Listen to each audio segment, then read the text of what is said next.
What's up, guys? How you doing? I'm gonna give you guys time to come into the live stream.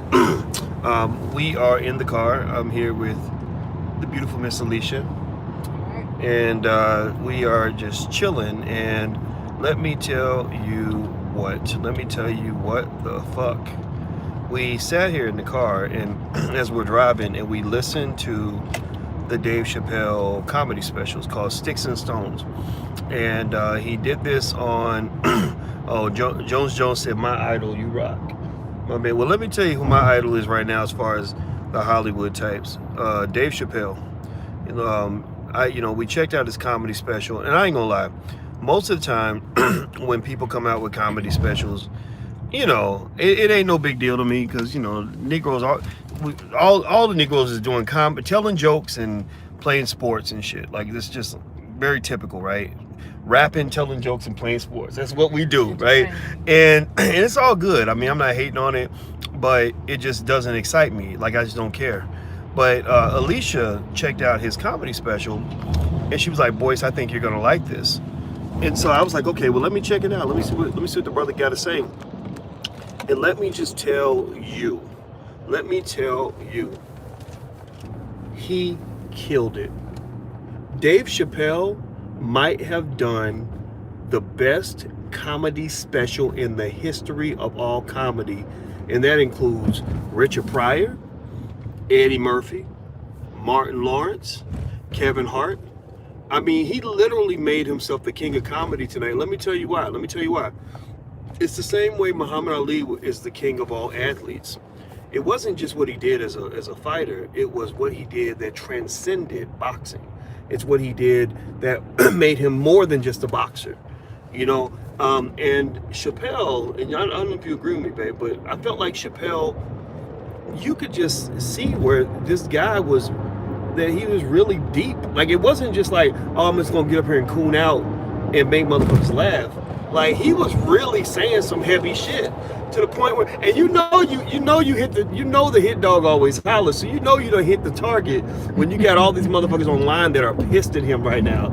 I saw that website, Very Smart Brothers, which should really be called Very Gay Brothers, and literally they're like, "These are all the things that we hate about Dave Chappelle. Dave Chappelle he's a MAGA loving blah blah blah blah." And I'm like, shut the fuck up. Like, seriously, like Dave, I mean, he hit so many topics, and I was so impressed. because you guys know, like, on our channel, we go deeper. Like, we go to a different level, and most people ain't really there, but he's there. Like, he was really, like, even the way he made the distinction between Michael Jackson and R. Kelly. It was like he made a point. Like, he was like, "Those Michael Jackson accusers, lying motherfuckers, you attacking a dead man." Like, and he said it in a way that was so much funnier than me. I highly recommend watching it to support him, because I was sitting there and I was like, he's really being brave in this. Like, he really represents the best that America has to offer, because what he was doing was he was practicing something that a lot of people on the left gotten about, which is this thing called freedom of speech.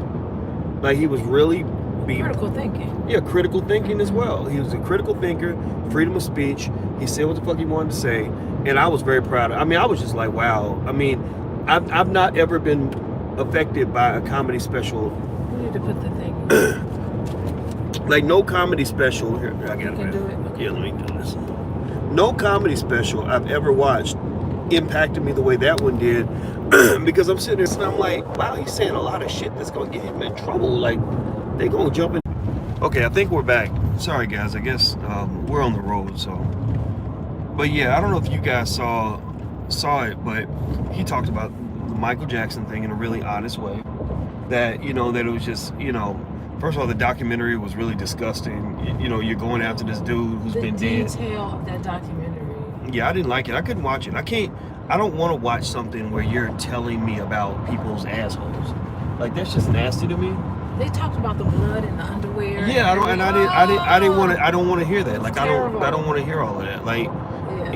And then I like the way he also was very clear, like, that the R. Kelly situation was different. But then he called out Dream Hampton, who was the executive producer on that documentary.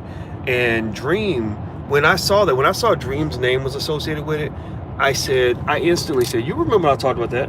I said, Dream got her own damn demons to deal with. That chick, shit, there's a lot of people that would tell very interesting stories about Dream Hampton. And I was like, ain't this the pot calling the kettle black? Like this person, the only reason I knew about Dream Hampton is because she has such an interesting reputation.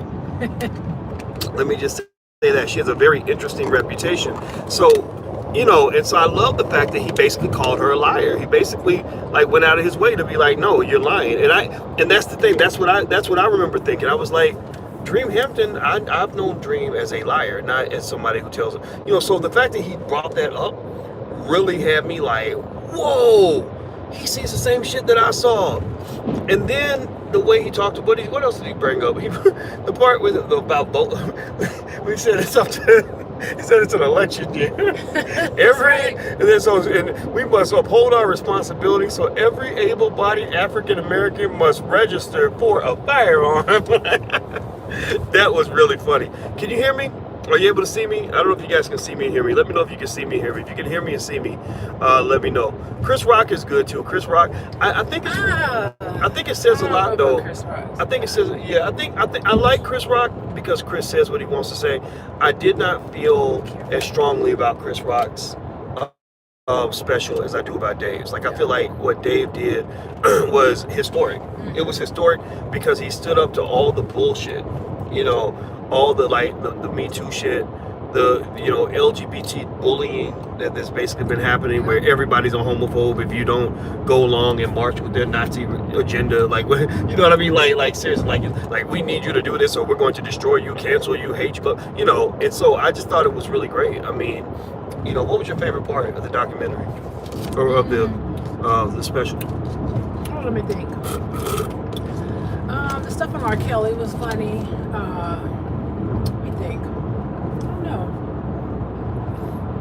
Let me say, so let's see the Kevin Hart thing. What do you think? Kevin Hart was good. What else did he talk about? Abortion. The abortion one was thing. Funny. That was funny. Yeah, that was funny. The Me Too. Yeah. Remember he said he said the alphabet people. Yeah, 20% of the alphabet. They took over 20% of the alphabet. Yeah. He said, some of you are here tonight with your wives. That was good. Yeah, I thought he killed it. What was your favorite part of the Dave Chappelle stand-up special? Tell me what your favorite part was. Let me see. Yup, the brothers also said he defended millionaires and voiced some very strong establishment opinions. To say it was brave, nah, sure. The very gay brothers, I'll take over you day. Yeah. Well, I mean, say what you want, but I like the fact that, that you got black people that are critical enough thinkers to stand up against the liberal oppression. Like I never thought the liberals would be the ones oppressing black people the most. Like I mean, the conservatives are the conservatives. Like I don't really care what they think one way or the other. But like I'm not voting for the Democratic Party. I'm not voting. Juicy Smollett, that was funny. We talking about Jussie, and he said what he said was so on point. When he said when Jussie's story came out, we're all silent. Black people said nothing. He said black people were strangely silent. We were supporting him with our silence. And I was in Chicago when that happened, and I was like, it was so cold. Yeah. It was so cold. I opened the garage door for 1 minute, and I said, oh my God, I might catch pneumonia. Because I went into the garage during that weekend. I cannot walk into Subway to get a sub sandwich at 2 o'clock in the morning? Are you serious? Like that's what was so, and I remember just thinking like, it was too cold. Like I didn't even get near the windows. It was so cold. Like it was really like the cold. Yeah. You ever have where it's so cold the cold comes in? Yeah, the cold like came into the house almost. And then they were wearing MAGA hats, and they said, "Aren't you that faggot nigger from Empire?"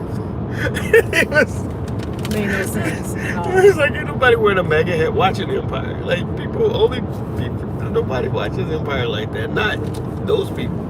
So let me see the Obama hug. I don't know what the Obama hug is. He almost got $1.50. It was brilliant. Yeah, I thought it was brilliant. I went out of my way to really express that publicly because, you know, I have a lot of people in Atlanta. I don't know. I really felt like Dave, his words were so consistent with some of the stuff we talk about in this channel. I would be stunned actually if he's never run across some of the stuff that we do. And I think that, you know, the critical thinkers of the world, the free thinkers of the world have to kind of support each other, you know. So I feel like I wanted to support what he's doing and to just tell everybody, like, go watch it, go support this guy, go have his back, because you know that they're going to give him shit, lots of criticism, whatever, and they feel that if they just criticize the hell out of you, they can destroy you, you know. And I love the fact that he's basically saying to the world, I don't give a fuck. Like I really feel like he's just saying, I got my money, fuck you. Like you can't take that away. But what I thought was great though was that he brought up, you know, the whole idea that you know, that with all the celebrities, they just take them all down. Like, you know, they get some shit years later and they just are like, we're gonna take you down now, you know, even though you're dead, even though you're old, you know. And he didn't bring up the Bill Cosby stuff. You know, I would love to get his take on the Cosby. He had talked about Bill Cosby before. Did he? Yeah. Yeah, the Bill Cosby thing was bullshit. I mean, it was stupid, you know. So I don't remember if somebody said he defended millionaires. Do you remember him defending millionaires? I don't remember. No.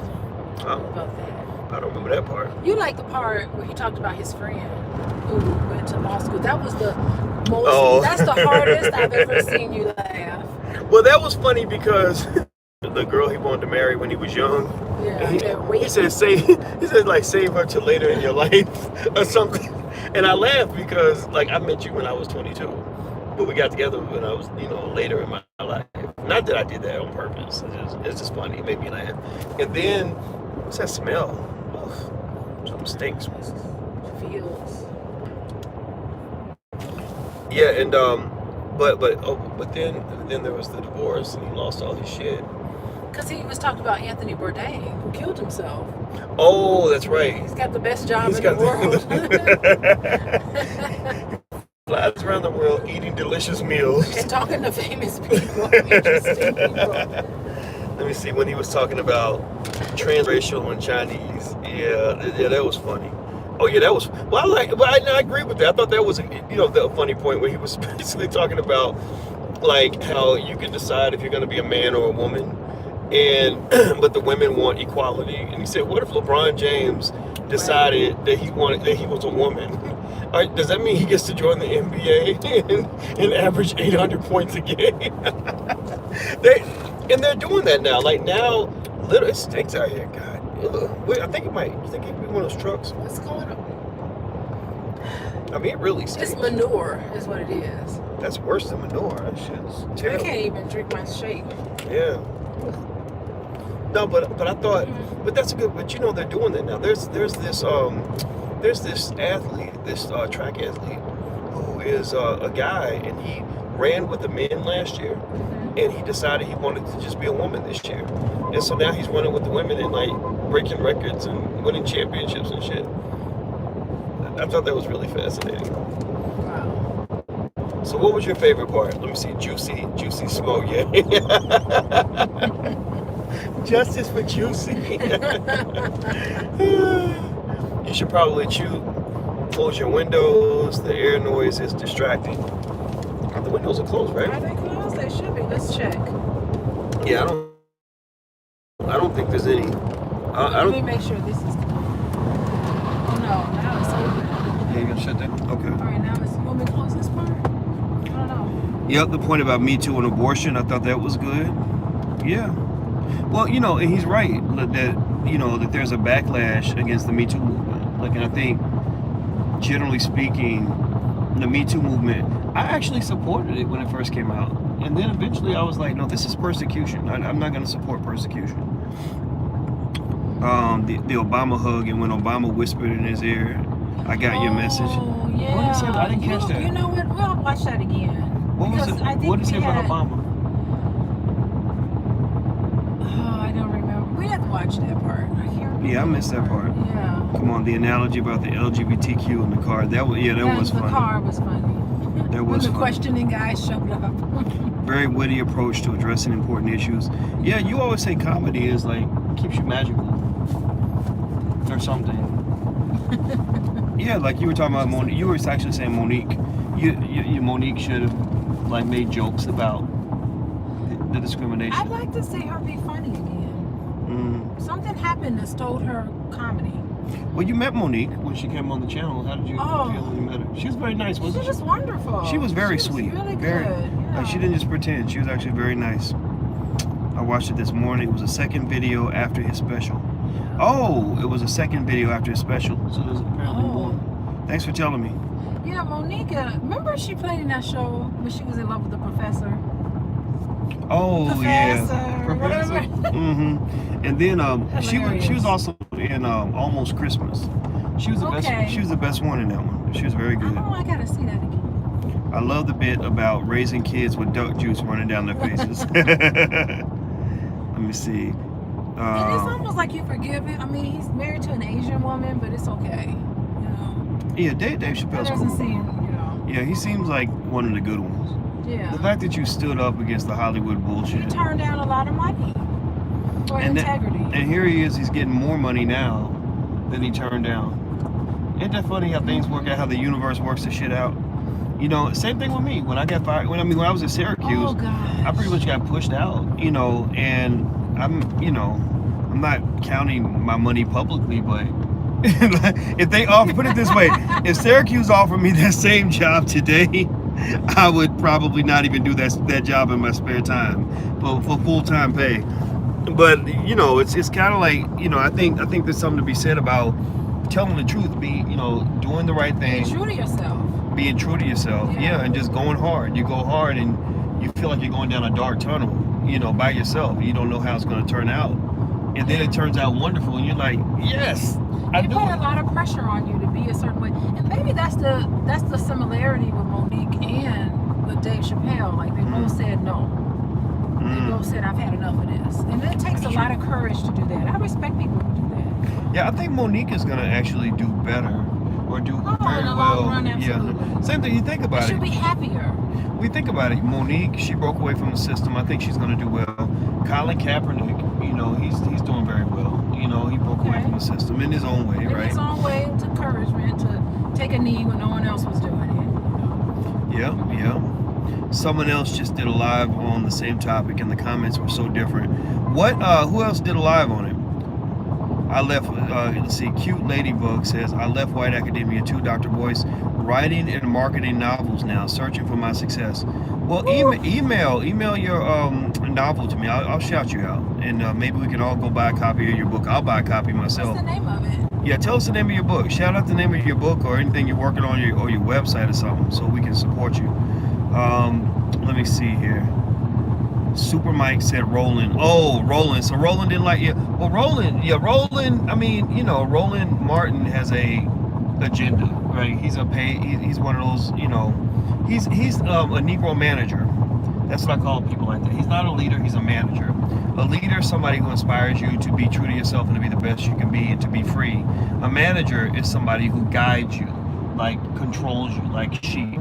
So basically, we've got Negro managers everywhere whose job it is to make sure black people show up to polls so they can support so they can get their payoff. So he probably didn't like the fact that he didn't go vote, but get a gun license. Yeah, he didn't like the fact that Dave was free. Register for a gun. Yeah, Negro managers are always very unhappy with free black people. I see. They're not going to be happy with you being true to yourself and being free and really being a critical thinker. You know, I thought what Dave said was great. I mean, I think it was awesome, and I'm really happy and proud of him for being true to himself.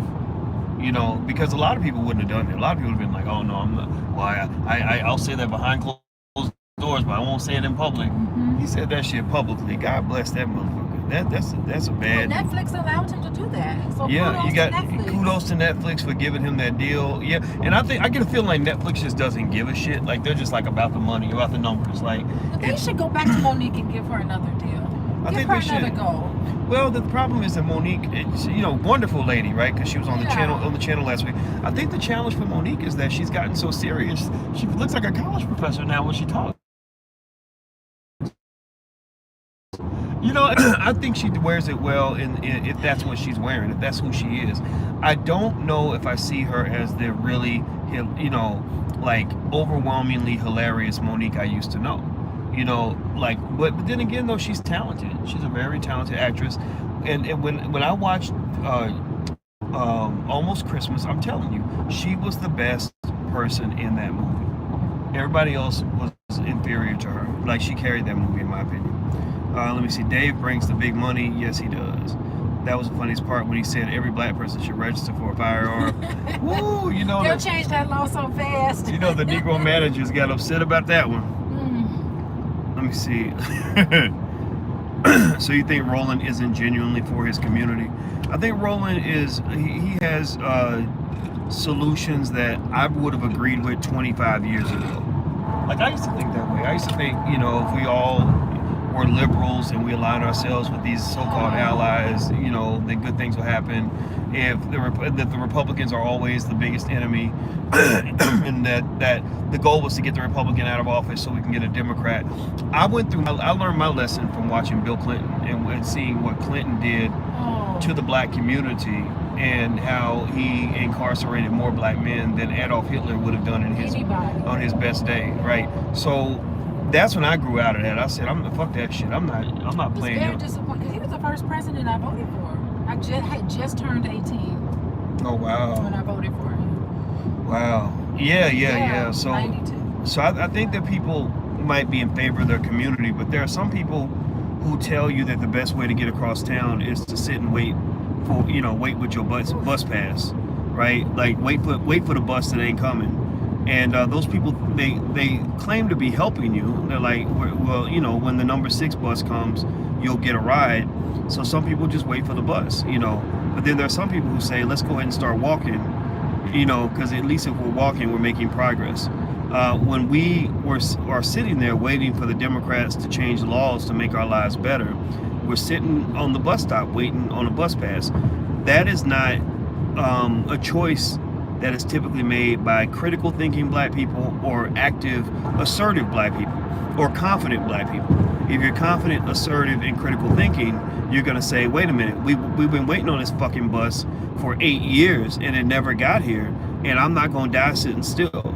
I'm gonna die walking. If I'm gonna go out, I'm not gonna go out like a sucker because I was waiting on something, you know, like Boo Boo the Fool, waiting on the same damn play, you know, just literally falling for the same damn booby trap that they set for me every time, looking like Charlie Brown, where every time Lucy like, no, really, I'm gonna really hold the ball, like, and she every time she's amazed that you fall for the same dumb shit over and over again. I think the Democrats do. They're like, damn, we don't do shit for these motherfuckers, and they still keep showing up. Their faith is impeccable. These people, they really have to promise us anything tangible. Yeah, right.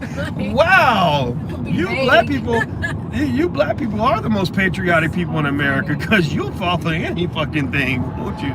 You'll never stop believing in America, will you? Well, that's what Dave Chappelle said. He said we could save this whole country. Remember? Yeah.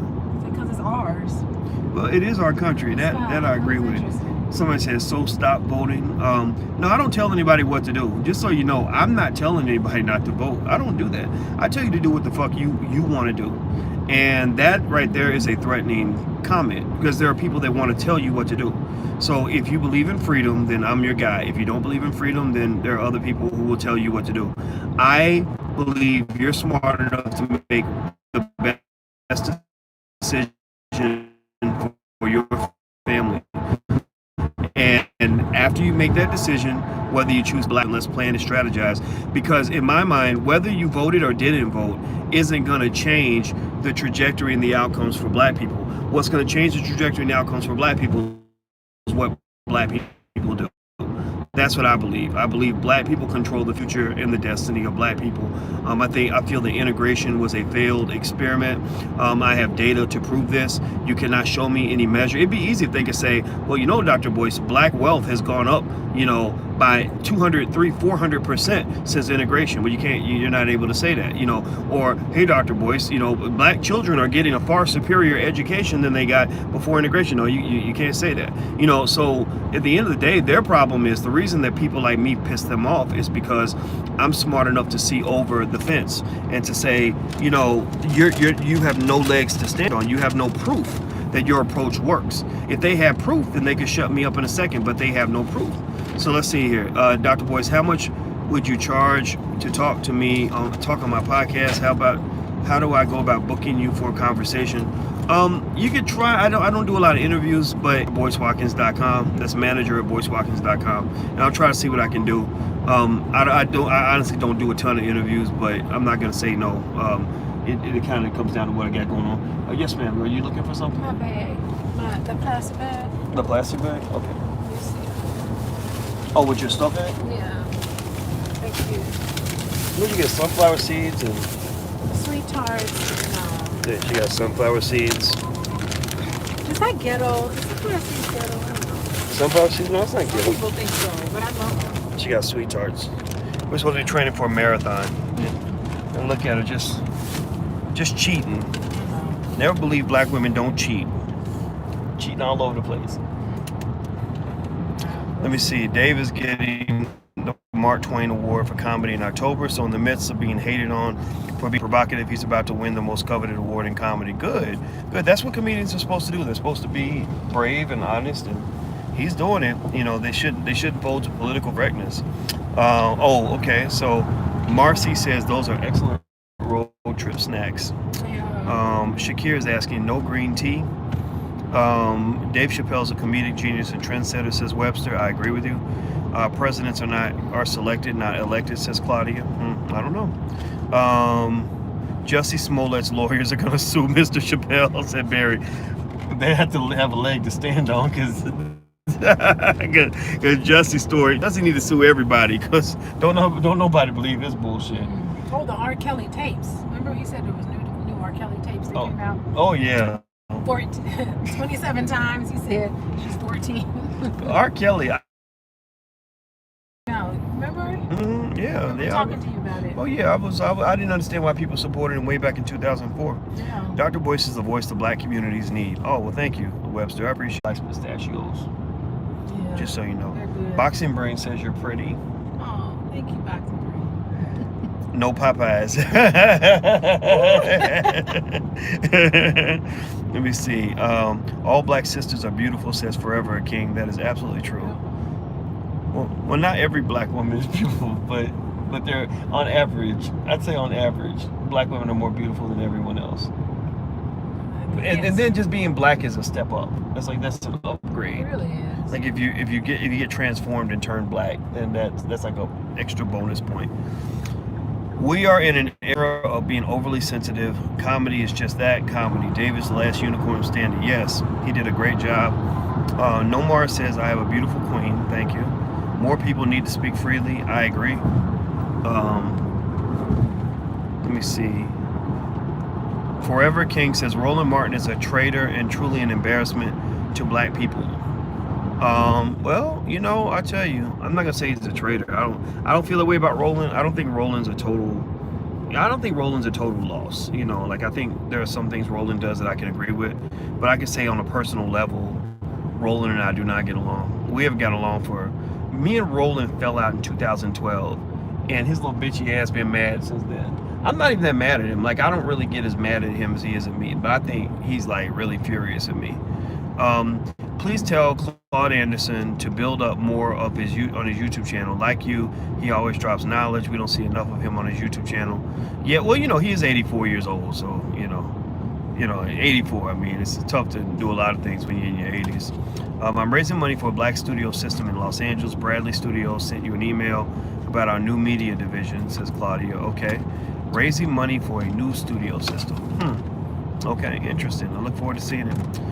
B Print says, keep gaining insight from the ancestors and teaching Boyce. You are natural at it. Thank you very much.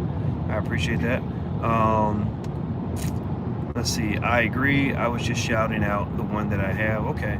Jason Whitlock is a white man in a black body. Do you know Jason Whitlock? No, what's that? Jason Whitlock is he's a guy that he's on Fox Sports, and he knows his sports, but he also talks a lot about politics, where a lot of people feel like he kind of puts his foot in his mouth. And the funny thing is that Jason and I don't agree on so many things. Okay. But Jason and I, we have a friendship. You know him? Yeah, he called me when I was in Guyana. I remember you mentioning that, but I don't know who he is. Yeah, Jason works with Chris Broussard, but I don't think Chris Broussard was on the channel last week. Chris Broussard, I don't think him and Jason get along. I gotta ask Chris about it, but I think Jason doesn't let Chris come on the show anymore or something. So I think they fell out. So I'd be curious to know what went on there. But I consider both of those guys to be my friends, but I align really well with Chris. I do not align with Jason Whitlock. But the thing about it is, the reason I can be okay with Jason is because Jason does not take shit personal. Jason is able to be in a room with somebody who disagrees with him, and he just don't care. You know, and I think Chris can do that too. You know, because when you have really principled, intelligent people, sometimes you might have 3 different points of view, and everybody has a point, but everybody's wrong. You know. Well, what does he talk about? Because I don't watch any of that stuff. Yeah, Jason's like. I don't know Chris Bouchard. I don't know any of them. Yeah. Well, it's funny, right? Both of these guys would be considered conservative. We would all be considered conservative because none of us, all 3 of us, none of us are liberal. All of us, I think, believe in like black manhood, you know, black family, strong black community in our own way. Okay. So Chris is a Christian, you know, he believes deeply and he has strongly held Christian values, you know, which I respect that, right? But at the same time, we align on all these issues about power and you know, the power of the black athlete and black women and black families and black children and all that. Like, it's great, you know. And whereas Jason is like ultra conservative, and so he'll kind of say stuff where you'll be like, what? Like, what did you say? Like, that don't even make any sense, you know. So I think it's so I don't know, like Jason almost, unfortunately, he teeters on that Uncle Ruckus line. If he ain't careful, he can sound like Uncle Ruckus. but I don't dislike the guy, because I'm like, well, you know, we all got an uncle like that in our family who believes what he believes. And to me, as long as I get my instincts tell me that you believe what you believe because you really believe in black sovereignty, I can respect that. What I have a challenge with is when black people take white ideas and try to make them into black ideas. Like when they're taking things that I know came out of a white man's ass, and they're trying to impose this nonsense onto black people. You know, when I hear Angela Rye, and she's basically, literally reciting the Democratic Party playbook to black people as if that's our core solution, I can't respect that. You know, or people, somebody like a Common, you know, who's Angela Rye's boyfriend, which I guess that makes sense that they would be together. It makes sense, but it doesn't, because I think he's a nice guy, she's a bitch. But I think at the same time, it makes sense because politically they're both kind of in that weird powder puff zone where it's like, I want to be white enough for white people to like me, but I want to be black enough for them to know that I'm black, but I'm not going to really be really super black. And I'm not really going to, you know, bring up the hard issues, ask the hard questions, or misalign myself with whatever agenda white people allow me to have, right? So you have black people like that where it's almost like you feel like they have to get permission from white people to have a specific agenda, and if their agenda differs from what the white people around them tell them matters, then they get in trouble, almost like children, you know. Or like if white people say, we're all going to talk about immigrants, they also talk about immigrants. Or if white people say, oh, we're all going to talk about gender and sexuality, some shit that a lot of black people don't give a fuck about. A lot of black people don't care about Trump building a fucking border wall. I don't know, yes or no, do you guys give a shit if there's a border wall? Like, is that going to affect your life? Is that going to piss you off? Is that really going to upset you? Is that hurt your feelings? Like, I don't care. It's not like I want a wall. I don't care enough to want or not want a wall. You know what I mean? I don't give a shit. I got bigger problems to worry about than a fucking wall, you know? So I think that when you got a black person that comes to me and says, oh my God, Dr. Boyce, Trump's such a racist. I'm like, why is he racist? What did he do? What racist shit did he do? He's going to build a wall.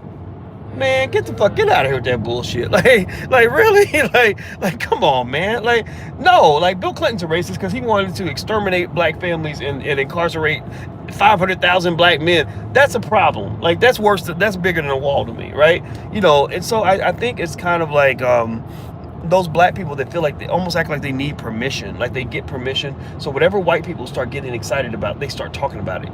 Or, and it's almost like a package, like boxes you have to check. Oh, you okay? Ooh, okay. What? Driving crazy. Oh, they were swerving? Okay. Oh, okay. Yeah, see, like a lot of the people in the chat, like, I see, let me see, Lane says, the Black Authority is faceless, bro. Oh, yeah, the Black Authority. I think that's Jason Black. I met Jason Black. I have seen his face, but he does not show his face on TV. Yep, Miss Divine says, nope, she doesn't care about the border wall. Amon Ra says, nope. Yeah, I think that it's, I think at the end of the day, when it comes to a lot of the politics, Democrat, Republican thing, I really do see that mostly as like white folks' problems. And I don't really feel like, like I don't really care about Trump in the sense like he doesn't scare me. I don't feel like he controls my destiny. I don't feel like him being out of office is going to make my life better. Like I don't give a fuck. Like I want to go back to, if I can go back to Dave Chappelle. Can I? Yeah, go ahead. When he talked about the white people on crystal meth and heroin. Oh, that was funny. And he's like, do you care? He said, do I care? Well, I'm going to treat y'all the way you all treated us when we were hooked on crack. I don't care, Just say no. Remember that? Yeah. That just reminded me of that. That was funny. That was a very good point. Yeah, well, I think with the opioid thing, I think if I was to actually care about a public policy issue in the U.S., that would be one of them. Like, I hate the fact that these drug makers are selling, these opioids to so many people. And here's the thing, I do believe that will eventually get to the black community. Like, I was watching this video. You guys might have seen it. I put the video up of all the black people dancing. If you haven't seen it, go down the videos, you'll see it, where there was like literally, it looked like 2,000 HBCU students all doing the same line dance. And I was sitting there and I was listening to the lyrics of the song. And basically the lyrics were like, what did it say? It said money, something about something, get drunk, pop a pill, shoot them up, right? So they're just dancing along to this, and they don't understand the power of the subconscious mind, that you're marketing like alcoholism and drug addiction and irresponsible behavior, that to like the masses, like thousands and thousands of young people absorbing it. So I feel like with the opioid thing, I kind of want to see that get fixed, because I kind of feel like just as a society, like you can't have like multi-billion-dollar drug dealers like that. But at the same time, I think, I had to figure out as a black person, like what issues really matter to me. And what I found was that a lot of the issues that really matter to me, as far as improving the community, are not things that the politicians are talking about. They're just not talking about them. And if anybody's talking about it at all, it's just as likely to be a Republican as it is a Democrat. So I think that's kind of where I am. Like I just really, to be fair to people that that follow me, that are thinking like I'm going to get mad because you voted for the Republican, or that I'm going to get mad because you wanted to register people to vote. I'm not going to get mad at you. Just don't get mad at me when I say I don't want to participate. That's my right as an American to say I don't want to be a part of any of that. Like it doesn't work for me. At this point, I can't even tell you who's running. Like, I'm so far removed from it. I can't even dislike anything because I don't even pay attention to it. I have other things to pay attention to. Yeah, like educating your kids. Well, it's like, think about it. Like, what do we think about on a daily basis, right? We think about making sure the kids get educated, making sure that they're safe, making sure that they're well fed and taken care of, got a roof over their head, making sure they feel loved, and guided, and that's it. Like, that's pretty much everything. You think about it, and you go to work at your job. I get with my people, I do what I do, and we come home, we go running, and then it's like the kids. Like, so, like, for example, every once in a while we go on vacation.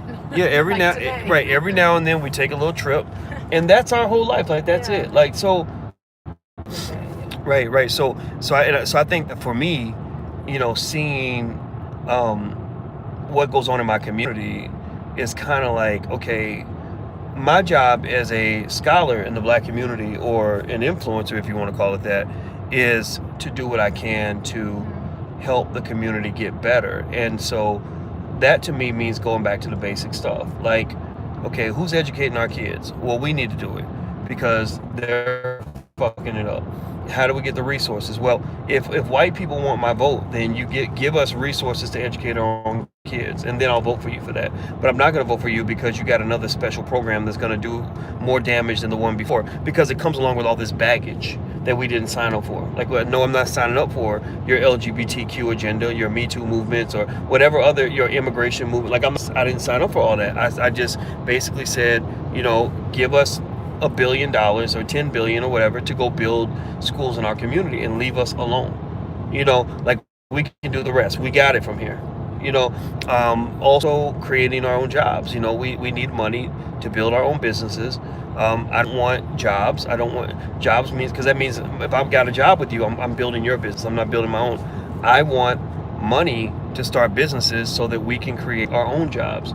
And then we can also let Black consumers know that these businesses exist, so they can divert Black dollars, and instead of having Black dollars turn into white dollars, those Black dollars can stay Black.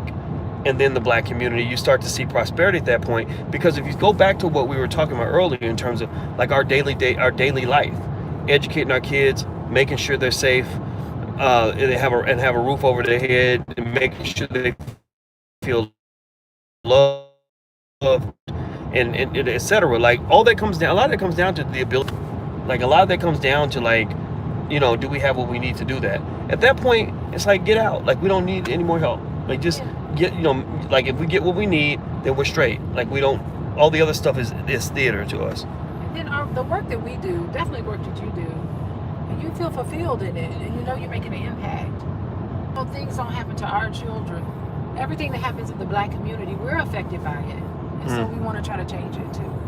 Yeah, absolutely. Yeah, I mean, so I think if they ask me, what, Miami said Killer Mike's trigger warning is epic. I told you that was my favorite. That's my favorite of all year. 2019, that was my favorite. Yeah, well, I didn't tell Mike. Didn't like it as much as I did. I didn't tell Mike when you were in Atlanta because Did you talk to him? I didn't talk to him. No, I mean, I talked to him a few months ago, but right after you didn't tell him I like trigger warning.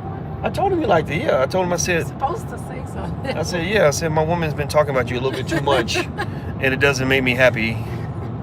You want to create another Black Wall Street? Yeah, absolutely. If white people can create stuff, we can too. The unfortunate aspect is that the white feminist intersectional agenda has infiltrated HBCUs and a lot of Black thought. Yeah, I agree, and that's why I'm not affiliated with those institutions, because I think those are distractions. Like, the social